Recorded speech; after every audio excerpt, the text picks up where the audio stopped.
After I saved a woman from a house fire, she asked, "Can I go back inside now?" That's funny. I set her down on the lawn where the paramedics were waiting. I'm serious. I want to go back. She tried to stand up, but her legs were shaky from smoke inhalation. Why would you want to do that? I pulled off my helmet, confused by her urgency. I left my family in there. Her eyes were wild with panic. Excuse me, what? I grabbed my radio immediately. I have to go back. I left my family in there. She was crying now and trying to push past me toward the burning house. I called for backup while physically blocking her path. The house was fully engulfed with flames shooting through the roof. We'd done a sweep of the main floor and found only her passed out in the living room. But if there were more people inside, especially in areas we hadn't checked yet, we needed to move fast. My captain arrived with 3 other firefighters. I explained the situation while the woman kept sobbing about her family being trapped inside. She said they were in the basement where she'd been doing laundry when the fire started. She'd run upstairs to get help, but got overwhelmed by smoke. We geared up for another entry. The structure was compromised, but if there were victims inside, we had to try. The woman gave us details about the basement layout and where her family might be. She mentioned hearing them crying when she left, which made my blood run cold. There was no time to waste. Walker and I went in first while Hensley and Kirk waited as backup. The smoke was thicker now and visibility was basically zero. We felt our way to the basement door, which was already warm to the touch. Not a good sign. The stairs creaked under our weight, and I wondered if they'd hold. Halfway down we heard it, crying sounds coming from somewhere below. My heart raced as we pushed forward. A family was trapped down here, and we were their only hope. The smoke was less dense in the basement, but the heat was intense. Something was very wrong with this fire pattern. We reached the bottom and started searching. The crying seemed to be coming from the back corner near what looked like a storage area. Boxes and old furniture blocked our path. We started moving things aside, working as fast as we could. The crying got louder as we got closer. That's when the stairs collapsed behind us. The whole structure just gave way in a shower of sparks and burning timber. Walker called it in immediately. We were trapped, but we could hear victims just ahead. No firefighter would leave civilians behind, even if it meant risking our own lives. We kept pushing through the debris. The crying was constant now, and sounded like multiple voices, including what seemed like a baby. How could anyone survive down here this long without proper air? The smoke was getting thicker, and my air gauge was dropping. Fast. Finally, we reached the source. Walker pulled aside an old dresser, and we both froze. There on the floor was a family of dolls. Baby dolls. Child dolls. Even adult-sized mannequins dressed in clothes. They were arranged like a real family having dinner at a small table. Realizing that there was no way out, Walker said, "It's been an honor serving with you all." I stared at the plastic faces while my brain tried to make sense of what we'd risked our lives for. Walker grabbed his radio and called out our exact position to whoever was listening above us, while I kept looking at those dolls sitting around their little table with their fake food and frozen smiles. The smoke was getting thicker, and I could feel it starting to burn through my mask even with the filter working. My captain's voice came through the radio loud and clear, declaring a mayday for 2 firefighters trapped in the basement, and within seconds we could hear boots running across the floor above us, making the whole ceiling shake. Walker moved closer to me, and we both pressed ourselves into the corner trying to save what little air we had left in our tanks. I checked my gauge and saw the needle sitting just below the 5-minute mark, which made my stomach drop, because that wasn't enough time for them to cut through the floor and get us out. Walker started feeling along the walls, looking for any weak spots we might be able to break through, while I scanned the basement for anything that looked like an exit we might have missed. The heat was getting so bad that my gear felt like it was melting onto my skin, and every breath I took felt like swallowing fire. That's when I spotted a small window well up near the ceiling, but it had thick metal bars across it, and even if we could somehow get the bars off, the opening was way too narrow for either of us to squeeze through. Walker saw where I was looking, and raised his flashlight up to mark the spot so maybe the guys outside would see the light and know where we were. The temperature kept climbing, and I could feel sweat pouring down my back, making my gear stick to me like wet cement. I made the choice to stay right next to Walker, instead of wasting air looking for exits that probably didn't exist anyway. We sat down back to back and started tapping each other's shoulder every 30 seconds, just to make sure we were both still awake and breathing. My air gauge kept dropping, and I tried not to look at it, but I couldn't help checking every few seconds, like somehow it would magically refill itself. Then we heard the most beautiful sound in the world, which was drilling and sawing coming from directly above us, as the RIT team started cutting through the floor. Someone yelled down, asking if we could hear them, and Walker shouted back that we had maybe 3 minutes of air left between us. I waved my flashlight up through the smoke, hoping they could see it, and figure out exactly where we were sitting. The sawing got louder, and chunks of wood and plaster started falling down around us as they worked to make a hole big enough to pull us through. They got Walker first, since he was sitting closer to where they'd broken through, and I watched his boots disappear, up through the smoke, while my low air alarm started that awful beeping that meant I had less than a minute left. I tried to stay calm and count my breaths like they taught us in training, but my heart was pounding, so hard I thought it might explode. Then I felt strong hands grab my arms, and suddenly I was pulled up through the floor, into air that was still hot, but at least it wasn't as thick with smoke. They dragged me across the floor and out the front door, and the second we hit fresh air, my legs gave out, and I collapsed onto the grass. The paramedics were on me immediately, putting an oxygen mask over my face and checking my vitals while I lay there trying to remember how to breathe normally again. Through the mask, I could see the woman fighting against 2 other paramedics and screaming that her family was still inside the house and they had to go get them. The captain had to help hold her back while she kept crying and reaching toward the house where flames were now shooting through what was left of the roof. The whole thing felt like some kind of nightmare, where nothing made sense, because we'd almost died trying to save a bunch of toys while this woman acted like they were real people. After a few minutes, when I could finally stand up without feeling like I was going to pass out, the captain pulled me aside for a quick debrief. He said something had felt wrong about the fire pattern from the very beginning, and he wanted my full report on everything that happened down there. But first, I needed to get checked out at the hospital to make sure the smoke hadn't done any permanent damage to my lungs. Walker was already being loaded into an ambulance, and I could see him giving me a thumbs up through the back window, which made me feel a little better about the whole mess. The woman was still screaming about her family, while the paramedics tried to sedate her and get her into their own ambulance. I kept thinking about those dolls down there melting in the heat, and how she'd sent us down there to die for them, like they were worth more than our lives. My throat felt raw, and every breath hurt, but at least I was breathing, which was more than I thought would happen when that low air alarm started going off in the basement. The paramedics loaded me into the ambulance and started checking my oxygen levels, while I kept hearing those crying sounds echoing in my head. My blood pressure was high and my hands wouldn't stop shaking, but the medic said that was normal after breathing that much smoke and going through that kind of stress. The ambulance ride felt like it took forever with every bump in the road, making my chest hurt worse. At the hospital, they wheeled me into the emergency room, where Walker was already on the gurney next to mine getting an IV started. We locked eyes for a second, and I could see he was thinking the same thing I was about what we'd found down there, but neither of us said anything about his comment. The nurses kept coming in to check our oxygen levels and give us breathing treatments that tasted like metal. They moved us to a regular room after a few hours when our vitals stabilized. That night, I kept waking up every 20 minutes to crying sounds that made my heart pound until I realized it was just the IV pump beeping. The nurse came in 3 times to check on me and kept saying the beeping was normal, but I knew what I was really hearing wasn't mechanical. I gave up trying to sleep around 4 in the morning and just stared at the ceiling. Fire Marshal Catherine Wiley showed up at 8 with a digital recorder and asked if I felt up to talking about what happened. She pulled a chair close to my bed and started asking questions about every single detail from when we first arrived at the scene. Her questions were all about facts, like what time we got there and which door we entered through and how long it took to find the woman. She wanted to know exactly what the woman said about her family and whether she gave us specific locations. There's something really strange about those dolls being arranged, like a family having dinner in the basement.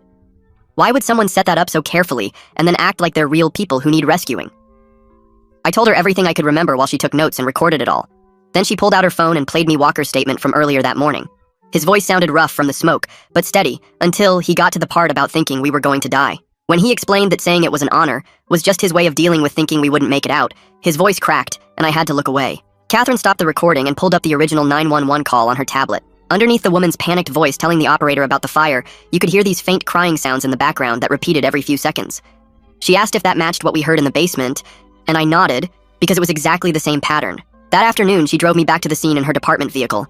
The house was nothing but black timbers and ash with yellow tape around the whole lot. She had a folder full of photos from the scene, including close-ups of the doll arrangement we'd found. In the daylight, with their clothes burned and their plastic faces melted into weird shapes, they looked even worse than I remembered. She showed me how several of the dolls had these little sound boxes inside them that would make crying noises when they got hot or moved. The technical explanation made sense, but it didn't make me feel any better about almost dying for a bunch of toys. We stood there for a while looking at the ruins before she drove me back to the station. The command staff was waiting in the conference room with a whole panel of people I'd never seen before. They started asking about my decision to go back in after the woman mentioned her family and whether I'd followed all the protocols. I explained that we couldn't just ignore someone saying their family was trapped, even if the situation seemed weird. They kept pushing about whether I'd done a proper risk assessment before the second entry. I went through every step we'd taken and every safety measure we'd followed. The questions went on for 2 hours, with them picking apart every choice we'd made. Finally, they brought in Mallory Hansen, who was going to run what they called a critical incident stress debriefing for everyone who'd been there. The whole crew gathered in the break room, and she started talking about normal reactions to abnormal situations. Some of the guys tried to make jokes about it being no big deal, but I noticed their hands shaking when they picked up their coffee cups. Hensley kept bouncing his leg under the table, and Kirk wouldn't make eye contact with anyone. Walker sat next to me, but we didn't talk about what happened in the basement. Mallory had us go around and share what we remembered, but most guys kept it short and basic. She gave us all these handouts about recognizing stress symptoms and when to get help. The session lasted an hour, but it felt like 3, with everyone just wanting to get out of there. After it was over, the captain pulled me aside and said I should think about taking some time off. I told him I was fine, but he said that was exactly what someone who wasn't fine would say. The drive home was quiet, and I kept the radio off because every sound reminded me of those crying dolls. The next morning, I woke up to my phone buzzing with texts from guys at the station telling me to check the news. Channel 7 had our story as their lead with this stupid headline about firefighters risking their lives for a doll family, and they kept replaying footage of us being carried out of the house. The reporter stood in front of the burned ruins, talking about the bizarre discovery while making it sound like we were idiots who couldn't tell the difference between real people and toys. I turned it off and threw the remote across the room. That night, I couldn't sit still in my apartment and kept walking from room to room checking every smoke detector battery, even though I'd just changed them all last month. Every car door slamming outside made me jump, and when the heater kicked on, I nearly hit the ceiling. My body wouldn't calm down no matter how many times I told myself I was safe at home. Around 2 in the morning, Catherine called saying she'd been at the scene all day and had some preliminary findings about how the fire started. She explained that it looked like someone had left rags soaked in paint thinner near the dryer vent, and the heat from the dryer ignited them, which spread to a pile of newspapers stacked against the wall. No signs of arson or accelerants, just really bad housekeeping and worse luck with the timing. 3 days later, I had to go back to the hospital for a follow-up chest x-ray to make sure my lungs were clearing properly. I was waiting for the elevator when I felt someone grab my arm and turned to see the woman from the fire standing there in a hospital gown. She looked right at me with these desperate eyes and asked if I'd saved the baby, and her fingers dug into my arm hard enough to hurt. I couldn't move or speak, because what do you say to someone asking about a melted doll like it was their actual child? A nurse came over and gently pulled her away, saying she needed to get back to her room for medication. Later that afternoon, a psychiatrist named Yusuf Roland called me at home and explained he was treating the woman and wanted to give me some context about what we'd encountered.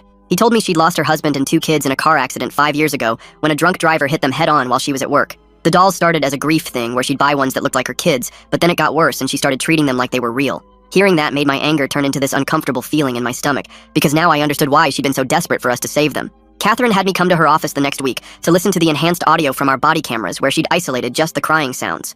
When she played it back, you could hear the mechanical pattern repeating every 12 seconds, exactly with this tinny speaker quality that no human voice would have. My brain understood it was just a recording, but my body still tensed up hearing those sounds again. The RIT team leader stopped by the station to walk us through what they'd found when they analyzed the structure after the fire. He showed us photos of the basement stairs which had been eaten through by termites and dry rot for years, with the fire just being the final thing that made them collapse. We were lucky we only fell 8 feet into the basement, instead of dropping another 10 feet through the rotted floor into the crawl space underneath, where we definitely wouldn't have made it out. That weekend, I finally dealt with my gear from that night, which had been sitting in a plastic bag in my garage. The smell of smoke hit me the second I opened it, and even after 3 washes, the fabric still reeked like burning plastic and chemicals. I stood there for 20 minutes holding my helmet before I finally threw everything in the trash, because keeping it felt like holding on to poison. Catherine sent me her report documenting 17 different code violations at that house, including blocked exits and improper storage of flammable chemicals and old citations from 2 years ago that nobody ever followed up on. She was pushing the city to actually enforce these violations before more houses turned into death traps, but we both knew nothing would change until someone actually died.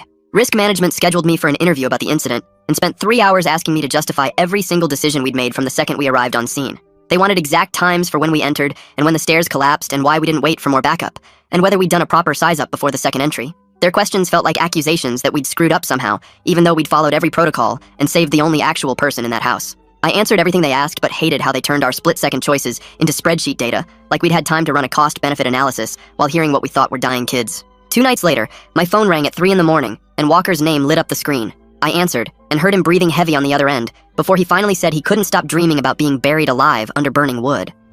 We stayed on the phone for an hour while he described waking up in cold sweats and checking his bedroom ceiling over and over to make sure it wasn't falling.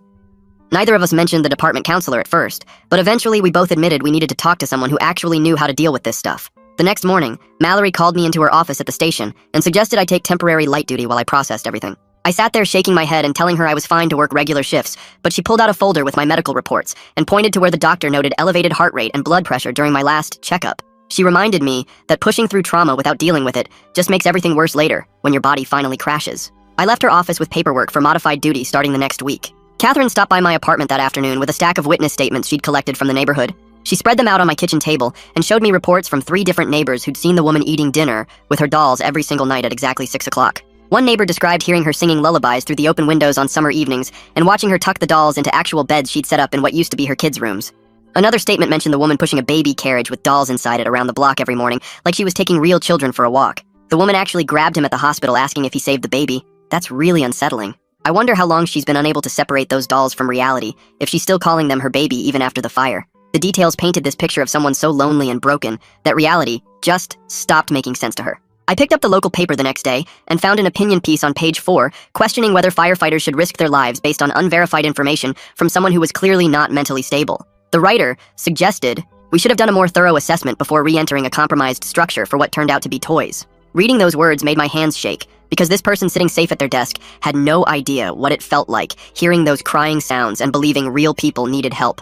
The captain knocked on my door that evening and asked if he could come in for a minute. He sat on my couch and told me the board would be reviewing our incident next month, but he wanted me to know he fully supported every decision Walker and I made that night. He said he would have done the exact same thing given what we knew at the time, and he'd be telling the board that in his official statement. His backing helped, but I still felt sick thinking about sitting in front of a panel of people picking apart our choices.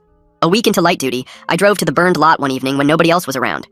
Standing there looking at the blackened foundation, I felt my chest getting tight and my breathing going shallow, just like that night. I started using the grounding techniques Mallory had taught me, counting 5 things I could see, 4 I could touch, 3 I could hear, 2 I could smell, 1 I could taste. My hands stopped shaking after a few minutes, and I actually managed to take deep breaths without feeling like I was suffocating. Catherine called me the next morning, excited about something she'd discovered during her investigation. She'd taken one of the dolls to a tech expert who found a modified toy voice recorder wired inside with a heat sensor that triggered the playback when temperatures reached a certain point. The recording was a 30-second loop of baby crying that had been copied and layered to sound like multiple voices. She explained how the heat from the fire activated multiple dolls at once, creating that sophisticated crying effect we'd heard in the basement. Knowing the technical explanation behind it removed that last weird feeling that maybe something supernatural had happened that night.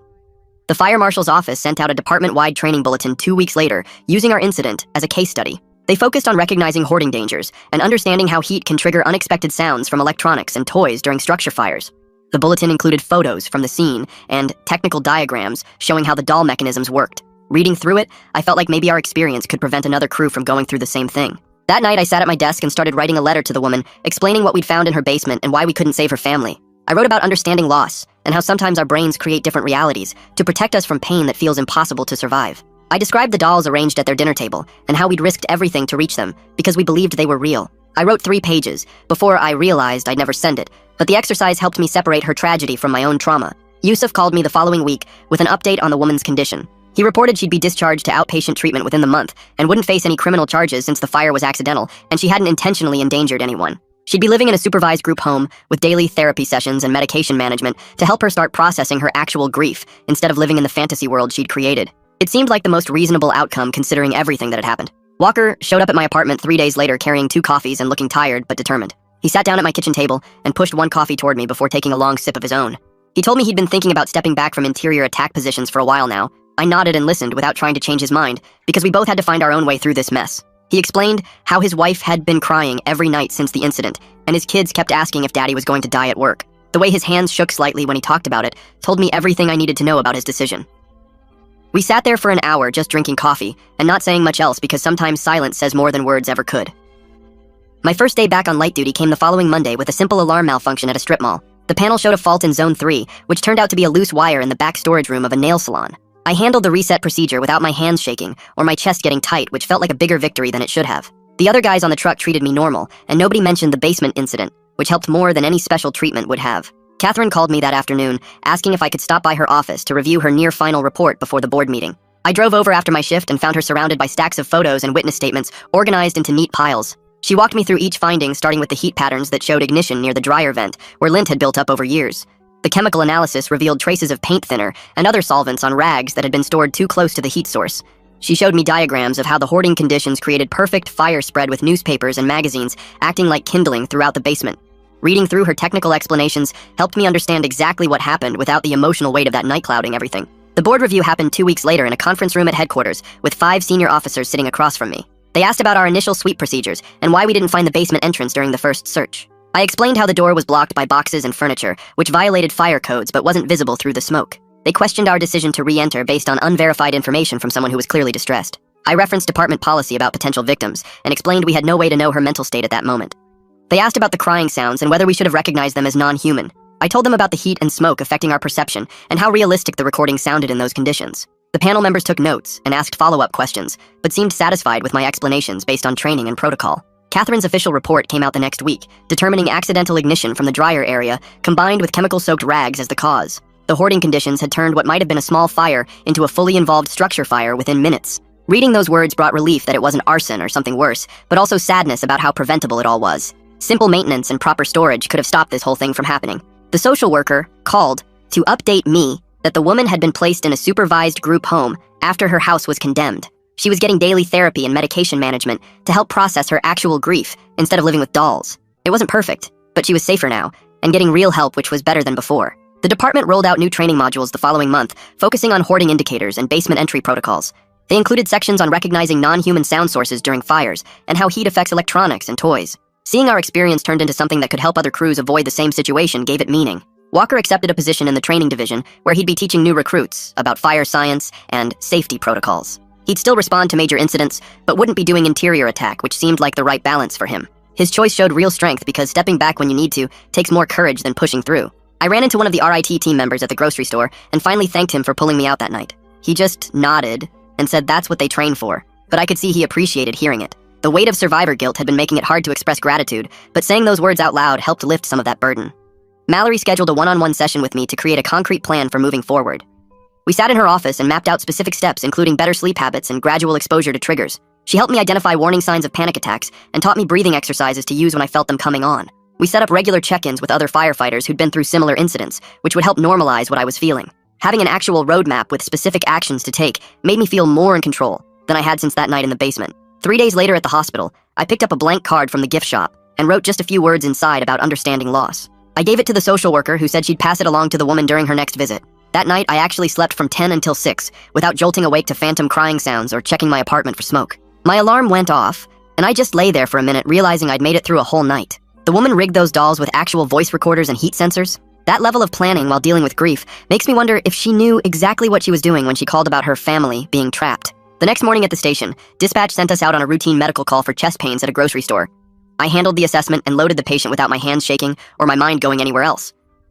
The guys treated me like they always did, making the same bad jokes and complaining about the same stuff. Nobody asked if I was okay or gave me those careful looks anymore. Catherine called that afternoon asking if I'd help present at a community fire safety event next month. She wanted to share what we learned without making it into some sensational story. I agreed because maybe turning it into something educational would help me process everything better. The presentation was held in the high school auditorium with about 200 people showing up. I stood at the podium and talked about how smoke and heat can make you hear things that aren't real. I explained how our training tells us to trust our senses, but sometimes those senses get scrambled in extreme conditions. People were taking notes and asking real questions about fire safety and hoarding dangers. Halfway through my talk, I saw Walker slip in through the back door and take a seat in the last row. We made eye contact and he gave me a small nod that said everything without words. After the presentation ended, people came up to thank us for sharing and ask more questions about smoke detectors and escape plans. Walker waited until the crowd cleared, then walked over and shook my hand before heading out. Neither of us needed to say anything about that night or what we'd been through. 2 weeks later, I drove to where the house used to stand, now just an empty lot with weeds starting to grow through the ash. I pulled out a challenge coin from my pocket, one with our department logo on it. I pressed it into the dirt near where the front door would have been and walked back to my truck. No standing around thinking about what happened or what could have been different. Just acknowledging it happened and moving on. Looking back on everything now, I get that being a hero isn't about saving everyone or having all the answers. Sometimes it's just about making it through the bad stuff and helping other people learn from what went wrong. Walker's doing better in his training role and actually seems happier teaching than he was on active duty. The woman's getting real help in her group home instead of living alone with dolls. Catherine turned our mess into better training that might save someone else. I'm back on regular duty and sleeping most nights without problems. We're all doing better than we were, and that's enough. Thanks for letting me wander through all this with you today, folks. Always nice to question things together. Take care, and I'll see you next time. Like the video. It helps more than you think.